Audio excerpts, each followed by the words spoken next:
Jadi sekali lagi, orang-orang itu sudah masuk kamar tidur. Kemudian saya mengenal, meskipun mereka pakai masker loh ya, mereka semuanya pakai masker. Jadi terus terang, saya kalau tidak mengenal itu, berarti masih era COVID dong Mas Roy. itulah. Terus terang kalau saya tidak mengenali salah satu suara itu adalah seorang yang perwira kepolisian, ya gitu, inisial R, saya mungkin sudah akan marah. Mungkin saya nggak bisa membedakan lagi, terus terang ini. Saya nggak bisa membedakan lagi antara perampok dengan petugas kepolisian. Ya, assalamualaikum warahmatullahi wabarakatuh. Waalaikumsalam. Ya, selamat malam, menjelang dini hari ini ya, teman-teman semua. Jadi benar apa yang dikatakan Mas Rafli tadi. Alhamdulillah, meskipun kondisinya mungkin belum sepenuhnya fit ya gitu. Jadi kalau teman-teman jangan kaget kalau saya sudah ada tampil di salah satu podcast ya, yang sudah mulai tayang ya, di Madilog misalnya, atau kemudian di podcast yang lain besok mulai juga ada tayang. Saya meskipun tidak bisa menyembunyikan ya, kalau saya memang orangnya gampang senyum gitu, gampang ketawa. Jadi nggak mungkin ada orang bilang tuh Roy Suryo itu kok sakit kok ketawa gitu. Emang orang sakit nggak boleh ketawa ya gitu. Ketawa dan semangat itu harus tetap ada. Ya. Itu sehat. Ketawa itu sehat. Jadi apalagi ada itu rumusnya. Apa itu? Senyum itu adalah ibadah. Nah, senyum itu adalah ibadah, dan kemudian kita lebih sehat lagi kalau kita masih bisa menertawai diri sendiri. Apalagi menertawai ya. Kemarin sudah bisa ketawa kemudian senyum kecut. Nah, itu menertawai. Sudah ada yang marah-marah loh Mas Roy kemarin. Ada marah-marah, mau bakar mana lagi. Untuk kurang tampar apa? Iya. Mejanya tuh. Gitu. Iyalah. Oke. Jadi alhamdulillah itu salah satu cara kalau dari kita misalnya untuk bisa menyemangati. Dan intinya gini, Mas. Kalau kemudian kemarin banyak komen ya, baik Pak Ugro juga sudah menyampaikan, Gus Nur terima kasih sudah menyampaikan. Jadi suasana hari Jumat itu, Jumat pagi itu memang benar-benar suasana yang kalau teman-teman mau lihat filmnya, itu filmnya sudah beredar semenjak tahun 83 yang lalu, kan G30 SPKI. Ya. Nah itu situasinya kayak gitu. Jadi di mana ada orang diambil dari rumahnya, kemudian merangsek sampai ke kamar ya. Merangsek sampai kamar tidur. Kamar tidur. Ya, untung itu private ya. itu private betul. Dan nanti ya pada saatnya nanti kita buka. akan ada ya. Jadi benar-benar kelihatan tempat tidurnya. Ya. Artinya Ya. kita Mas Roy, apa yang kita bicarakan ini sudah kita lihat bukti-bukti videonya juga. Ini bukan hoax, tapi akan ada tempat di mana semua bukti-bukti itu akan dibuka secara sah dan patut secara hukum. Betul. Nah, jadi singkat kata memang hari itu Jumat pagi itu saya memang baru saja malamnya baru saya pulang ya dengan rombongan yang sama sebenarnya ya gitu, kecuali Mas Gafur waktu itu nggak ikut. Betul, nggak ikut Ya, dari Bandung. Dan kemudian itu juga penting ya, Bandung itu jangan dikait-kaitkan dengan kemudian itu ada acara untuk melakukan pemberontakan atau protes. Nggak ada sama sekali. Tokoh yang disebut-sebut itu juga nggak datang di Bandung ya gitu. Jadi jangan kemudian melemparkan hoax bahwa kita mengadakan suatu pergerakan sesuatu ya di Bandung, enggak. Jadi saya pulang sampai rumah kira-kira jam 2 dini hari, kemudian tertidur di kursi, kemudian terbangun lagi ketika azan subuh, dan kemudian sholat. Nah makanya saya pakai baju itu baju untuk sholat juga gitu ya. Jadi ada baju merah, marun itu lengan pendek itu, kemudian pakai celana jeans tapi jeans santai, jeans di rumah. Dan tiba-tiba jam 7 pagi itu rame gitu, budak bel pintu berbunyi. Ternyata saya lihat di CCTV banyak orang. Saya pikir orang antar paket gitu ya Mas Refli, tapi ternyata tiba-tiba iya mau ambil paket gitu, paketnya paket berwujud manusia gitu. Saya tim pemburu, pemburu atau pengejar atau apalah gitu. Saya nggak pakai dikejar, dan saya sempat masuk ke kamar mandi sebentar ya gitu, untuk cuci muka. Tapi saya kaget karena saya melihat suara istri saya teriak. Nah ketika teriak saya kemudian lari keluar, masuk ke kamar tidur, dan ternyata di situ orang-orang itu sudah masuk kamar tidur. Jadi sekali lagi, orang-orang itu sudah masuk kamar tidur. Kemudian saya mengenal, meskipun mereka pakai masker loh ya, mereka semuanya pakai masker. Jadi terus terang, saya kalau tidak mengenal itu, berarti masih era COVID dong Mas Roy. Itulah. Terus terang kalau saya tidak mengenali salah satu suara itu adalah seorang yang perwira kepolisian ya gitu, inisial R, saya mungkin sudah akan marah. Mungkin saya nggak bisa membedakan lagi, terus terang ini, saya nggak bisa membedakan lagi antara perampok dengan petugas kepolisian, karena mereka menggunakan tutup kepala ya, hanya kemudian mereka menunjukkan identitasnya. Tapi ya siapa tahu kalau identitas itu hanya cetakan pasar pramuka gimana Ya kan bisa aja identitasnya palsu.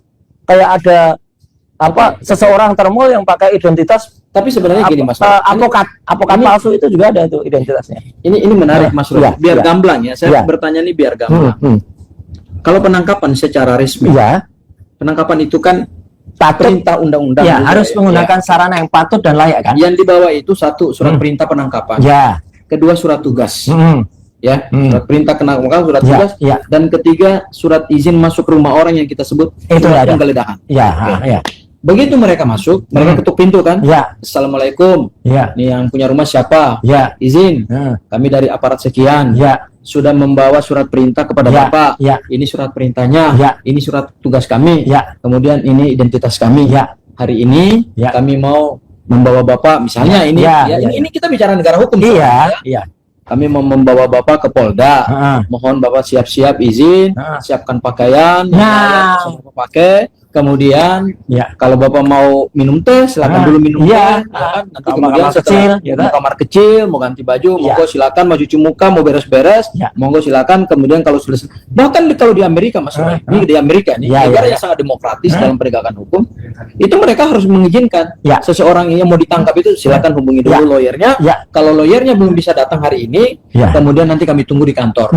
Baru setelah ada kesepakatan itu, secara itikat baik kedua belah pihak, kecuali ada perlawanan. Kalau ada perlawanan yang membahayakan keselamatan petugas, mereka boleh pasti melakukan upaya paksa. Misalnya melumpuhkan. Tapi kalau ada ancaman, makanya kalau tidak ada ancaman, apalagi yang bersangkutan mau dijemput itu punya itikat baik, monggo Bapak, kita sama-sama naik ke mobil, kemudian kami ke kantor. Itu yang kita bayangkan seperti itu sebagai negara demokrasi, negara hukum. Pertanyaan saya, apakah terjadi nggak seperti itu, Mas Roy? Tidak ada. Yang saya tahu mungkin mereka memang sebelum masuk itu menunjukkan diri identitas kepada pembantu saya. Tapi pembantu saya itu ketakutan dan mengatakan polisi gitu aja. Jadi saya kira mereka tidak sehalus tadi. Dan satu yang paling penting, tidak ada izin RT RW. Karena istri saya barusan mengkonfirmasi juga kemarin ya gitu. Atau koordinasi misalnya dengan RT RW? Nggak ada. Mungkin izin dari pengadilan tapi dengan RTW kan biasanya koordinasi dulu. Nggak ada. Apakah Bapak warga Bapak atas nama sekian, mohon kami didampingi untuk, karena gini Mas, ini jujur ya, harus benar itu kan alamatnya. Di kompleks saya pernah ada juga petugas kepolisian mau mendatangi seseorang, banyak sekali petugas kepolisian, orang ini tersangkut mau diburu. Tapi di daerah rumah saya itu ada ketua RT. Mereka koordinasi dengan ketua RT. Nggak ada. Dan mereka datang tuh baik-baik gitu. Nggak ada. Pintu baik-baik. Saya bisa pastikan ya, ini insya Allah ini tidak bohong dan tidak kemudian menjatuhkan institusi kepolisian. Saya bisa pastikan mereka tidak kemudian melalui RT RW. Mereka hanya mengambil atau mengajak 2 orang satpam, dan kemudian memang satpamnya dekat rumah, gardunya itu. Kemudian 2 orang satpam, dan 2 orang satpam itu tidak naik rumah loh, tidak naik ke atas rumah loh. 2 orang satpam itu cukup sopan untuk kemudian menunggu di bawah.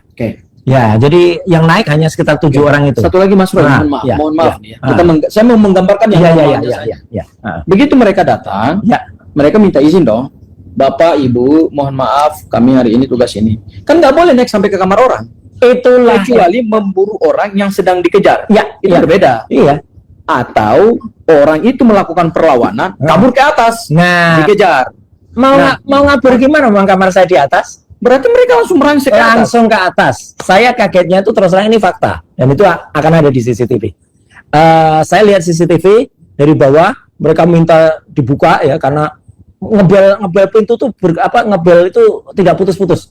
Kling klung klung. Terus tiba-tiba brutek gitu, pintu dibuka, terus mereka langsung naik. Jadi saya hanya dengar suara buk. Mereka kan naik ke atas gitu dengan suara serentak langsung ke atas ya, karena pembantu saya bilang, kamar Bapak di mana atau kamar Ibu di mana? Di atas kan? Ya mereka langsung ke atas. Kenapa mereka nggak bilang begini? Ini kalau saya bayangkan saya bayangkan jamaah PKI ini. Waktu datang ke rumah Ahmad Yani, kan ada pembantu. Ada. Cakrabirawa bilang. Itu pun masih sopan. Makanya saya mau tanya anaknya. Dek, Bapak di mana? Maksudnya saya membayangkan. Di malam penculikan G30 SPKI itu kan datang di rumah Jenderal Ahmad ya. Ada pembantu kan? Ada, Pak, Bu, itu ibu-ibu itu. Bapak tidur di mana? Kemudian kan datang anak. Terus anaknya bilang, Bapak lagi bobo. Panggil. Ya, dia yang membangunkan anaknya. Ya, anaknya membangunkan. Iya. Aku membayangkan harusnya begitu dong. Iya. Bilang kepada pembantu, misalnya Bibi, Hah? tolong panggilkan bapak Ya, atau Bi, ibu. bapak di mana, Tapi Bi? tunggu di sini. Enggak. Itu etikanya begitu. Ya, jadi saya mungkin atau kami mungkin tidak akan terlalu menjelaskan di sini, ya, Mas Gafur, Pak Ugro dan juga Mas Refli. Tapi itu nanti akan ada ya buktinya. Jadi yang saya omongkan ini dan kami ceritakan ini bukan bohong, karena pun semuanya ada buktinya, ya, ada bukti rekamannya, baik rekaman CCTV maupun rekaman langsung saat kejadian. Intinya saya kaget sekali. Kenapa kita memiliki petugas yang seperti itu, Pak Ugro? Jadi artinya yang tanpa apa ya, menurut saya etikanya sangat kurang, ya. Kemudian masuk sampai ke atas dan pada bukan cuma soal etika, Iya. prinsip kemanusiaan. iya. Dan saya tuh kan sebenarnya ada tinggal dipanggil, kita juga bisa langsung turut ya gitu, kemudian bisa langsung menemui baik-baik. Karena saya kira akan mengantarkan surat kan. Jadi saya bilang kan pada bantu saya, suratnya diterima aja gitu. Ya, ternyata sudah naik dan kemudian ini yang dilakukan. Masuk kamar tidur dan alhamdulillahnya istri saya karena habis sholat juga tadinya itu masih menggunakan celana 3/4 ya, kan dia pakai rukuh gitu, tapi kemudian nggak buka kan ada celana 3/4 kemudian pakai kaos ya gitu, dan saya masih menggunakan jeans, kemudian masih menggunakan baju yang tadi juga saya pakai sholat gitu, dan kemudian setelah itu kaget karena masuk kamar dan kemudian mereka memang menunjukkan surat penangkapan, tetapi langsung kami bawa bapak gitu. Langsung megang saya, dan ini yang fatal sekali, langsung bilang borgol, siapin borgol gitu. Jadi saya sudah langsung mau diborgol oleh seorang berpangkat itu ya, yang berinisial R ya gitu. Dan kebetulan saya mau kenapa? Kebetulan saya lihat salah seorang petugas yang lain, brigadir itu, yang kebetulan dia memang sering memeriksa saya gitu ya. Dan itu yang sopan. Jadi memang ada brigadir A itu yang sopan, mengatakan sudah dia menasihati, sudah sama saya aja gitu. Nah akhirnya saya ikut dia, itu yang bikin saya percaya. Tapi fatalnya setelah kemudian istri saya juga menelpon salah satu lawyer ya di antara kita, lawyer itu bilang tunggu saya gitu. Mereka tidak mau menunggu dan bahkan tidak mau bicara dengan lawyer itu, padahal kan sudah mau di video call gini, malah dibalik-balik terus kameranya. Jadi dia wajahnya nggak mau kelihatan. Terus setelah itu saya bilang, saya ganti celana dulu karena ini celana rumah. Nggak usah tidak diperbolehkan ganti. Ada kata-kata itu. Ya. Terus saya lewat gitu, akhirnya saya ngambil sepatu, ternyata saya mau buka bibet, nggak mungkin kan banyak sekali orang. Kemudian baru saya ambil sepatu, kemudian memang sepatu yang ini kebetulan sepatunya yang ada di luar karena pakai semalam itu. Kemudian saya dibawa turun, ya, kemudian langsung dimasukkan mobil dan jalan. Udah peristiwanya gitu. Jadi artinya benar-benar apa yang Mas Roy simpulkan dari satu proses penangkapan yang sebenarnya kalau kita bicara kemanusiaan dan bicara undang-undang ya itu nggak sesuai sih dengan prinsip hukum acara pidana kita yang baru yang sangat humanis. Ya, jangankan bicara hukum apalagi humanis. Kesimpulan saya brutal, benar-benar brutal ya. Akhirnya sampai Pak Ugro waktu itu seperti ada yang membayangkan seperti penculikan. Iya, seperti Pak Ugro, kemudian Gus Nur ya sudah juga komen ya bahwa itu seperti pengkhianatan G30 SPKI film itu.